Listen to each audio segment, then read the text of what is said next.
we have the Detroit Lions, one of the teams I'm so excited to talk about because really during the whole Dan Campbell era, they've just stolen the hearts of football fans. I'm sure you guys can resonate with that.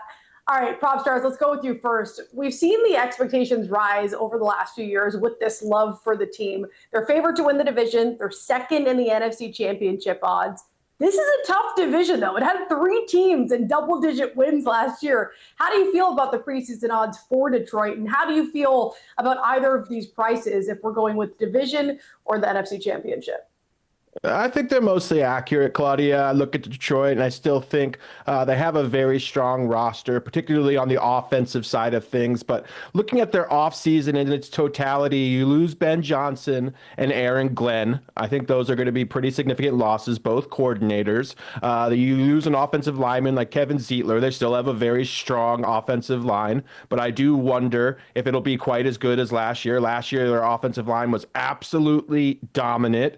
Then defensively, not a lot happened. You basically get DJ Reed for Carlton Davis Jr. That's a nice addition after losing Carlton Davis. But I think they're still a very talented football team, but I don't think they got better in the offseason. I also think a lot broke right for them last season. So I would put them at around 10.5 games. I think that's a fairly efficient line. I think they're a double-digit win team. I still think they're very talented. They're going to score a lot of points, but I don't know if they're going to have the season they had last year. Ever any pushback there, or do you tend to agree? And I definitely agree. When you're a good team, what seems to happen is everybody wants to steal your players and your coaches. And we saw that happen with Detroit. How do you feel about their preseason odds? Well, there's a little bit more nuance that needs to be added. When you think about, everyone wants to poach your team, but no one was more dependent on the offensive coordinator / play caller than Jared Goff was with Ben Johnson. So there's some concern there in how he can navigate through a new offensive coordinator, a new series of plays that they're going to be calling in terms of how they sequence it. And so I worry about Jared Goff defensively. How healthy will Aiden Hutchinson be? How explosive will he be coming off the edge? And when you lose both coordinators, yes, some things will change, although those guys have been a part of the organization, but they always want to put their little sprinkle on top of it. And when you look at the rest of those odds in terms of who can challenge the Eagles for the top of the NFC, I feel like this edge for Detroit, or this line for Detroit, should be closer to plus 800 because, yes, how good are they against, let's say, Washington? We just saw what that looked like in the postseason. Maybe, a team like the Rams, or even within their own division, the Bears or the Packers. So I feel like the Eagles are so far ahead of everyone else in the NFC that this line at plus 425 should be closer to plus 800. Okay, so you think the price there is a little bit mispriced. Let's talk about that division, dive a little bit deeper.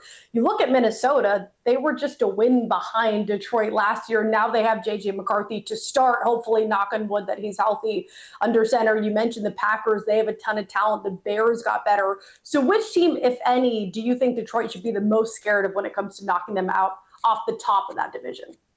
Chicago. And when you think about the Bears and how they're built, interior offensive line, interior defensive line. I've said this before, and I've always said this, and will continue to say it. If you are strong down your battery, you're going to be a very good football team. That's your center, quarterback, running back, D tackle, Mike Backer, free safety. If you're strong right down the middle, which the Bears are coming into the season, they're going to be very tough to beat. Now you add Ben Johnson, who has familiarity with the division, i.e. also the Detroit Lions in particular. And yes, this team should be significantly better. They are stacked at receiver, tight end, and also at running back as well. And the defense has been opportunistic. They can get after the quarterback. They should be better at stopping the run. I think they are the best team in the NFC North, and I got them winning this division.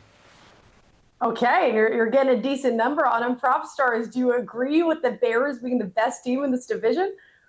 I certainly think the Bears won the offseason. I absolutely love what they did in free agency, starting with landing Ben Johnson. Just getting him out of Detroit was a massive win for this Bears team. Then I love the draft as well, adding a Luther Burden.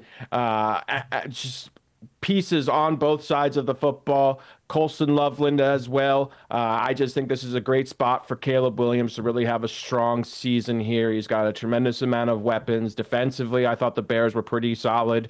So, yeah, I think this Bears team is going to be competitive in a very tough division. I also would take a look at the Vikings. If Kevin O'Connell is able to get something out of J.J. McCarthy, that's a tremendous roster, in my opinion, as well. We know how successful Green Bay was last year. While I'm not as high as them, this is a very tough division. So Detroit certainly is going to have their hands full. Wouldn't shock me if any four of these, or any of the other of the three teams, or any of these teams ended up winning the division.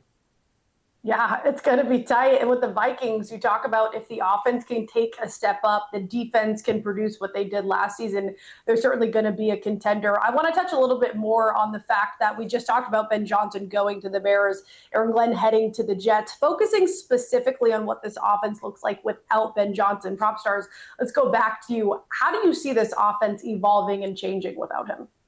So first time John Morton's been an offensive coordinator in the NFL, but he's been a part of Dan Campbell's coaching staff. He was the passing game coordinator last year for Denver. Obviously had a lot of success with Bo Nix there. Prior to that was on Detroit's staff. So there's some continuity there, but it's going to be a big adjustment. I really think Ben Johnson was one of the best is one of the best offensive minds in the NFL. So losing him, it's going to be an adjustment, but there's so much talent on Detroit's offense. They have such a strong offensive line. I still think we're going to see a tremendous running back in Jahmyr Gibbs, a thunder and lightning running back combo. So I just think this Detroit offense, while it may stutter a little bit as they acclimate, there's still too much talent for them not to be very successful.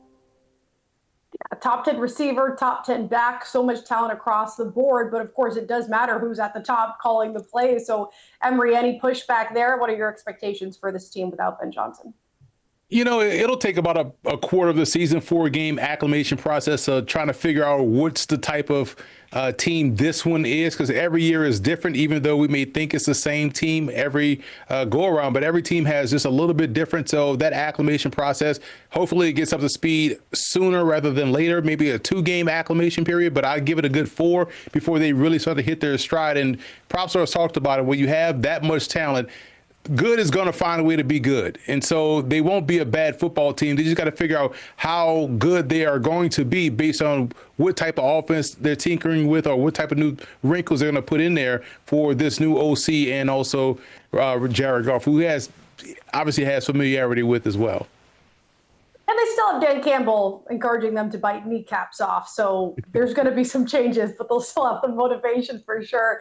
Speaking of motivation, last year they got to 15 wins. They had 12 the year before. Win total, the market has them at just 10.5 this season. And you're getting plus money to the over, juice to the under at minus 135.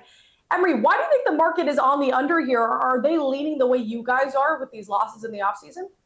Well, look at the rest of the win odds for the division. They're telling you this is going to be one win, one margin of victory. So I'd say the number is more exact at 9 or 10 as opposed to over 10.5. So I would try to find an exact number prop for these guys, but definitely for this sake, I will go under 10.5.